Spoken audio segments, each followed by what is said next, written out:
हम खबर दें, गजा लबनान के लिए इमदादी सामान रवाना कर दिया गया है। 2 काफिलों पर मुश्तमिल ये सामान भेजा गया है। कितना सामान है और अब तक कितनी इमदाद फराहम की जा चुकी है, इस तमाम सूरत पे बात करेंगे। नुमाइंदा खुसूसी बोल न्यूज़ सलमान अवान इस वक्त हमारे साथ मौजूद हैं। सलमान, अपडेट कीजिएगा।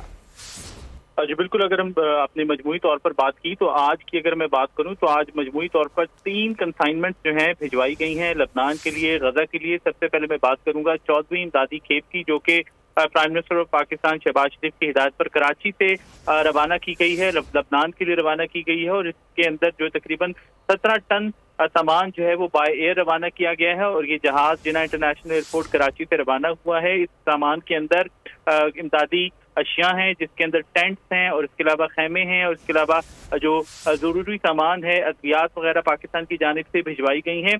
इससे कबल फलस्तीन के लिए 11 इमदादी कंसाइनमेंट जबकि लबनान के लिए 3 भिजवाई गई थी, जबकि इमदाद का मजमूई तौर पर 1398 टन इमदाद जो है वो भेजी जा चुकी है। इसके अलावा प्राइम मिनिस्टर ने एक खुसूसी फंड भी कायम किया है। मजीद 2 खेपें जो है वो भी आज रवाना की गई हैं, जिसे हम कह सकते हैं कि 15वीं और 16वीं खेप, लेकिन इसमें थोड़ा डिफरेंट है और एनटीएमपी की जानिब से बताया गया है कि एनएलसी के ट्रक्स के जरिए मजीद 2 इमदादी कंसाइनमेंट जो है वो भिजवाई गई हैं। 2 काफिले रवाना हुए हैं। एनएलसी के 14 ट्रक्स हैं, जिसमें तकरीबन 200 टन इमदादी सामान जो है वो भिजवाया गया है। और इसके अंदर फैमिली टेंट्स, क्योंकि सर्दियां आ रही हैं, आ चुकी हैं बाज़ इलाकों के अंदर, फैमिली टेंट्स हैं, गर्म ब्लैंकेट्स हैं। और एनडीए में मजमूई तौर पर अब ये 2 खेपें भी अगर आप शामिल कर लें तो 15,098 टन इमदादी अशिया जो है गजा और लबनान भिजवाई जा चुकी हैं। जी बहुत शुक्रिया सलमान अवान अपडेट करने के लिए।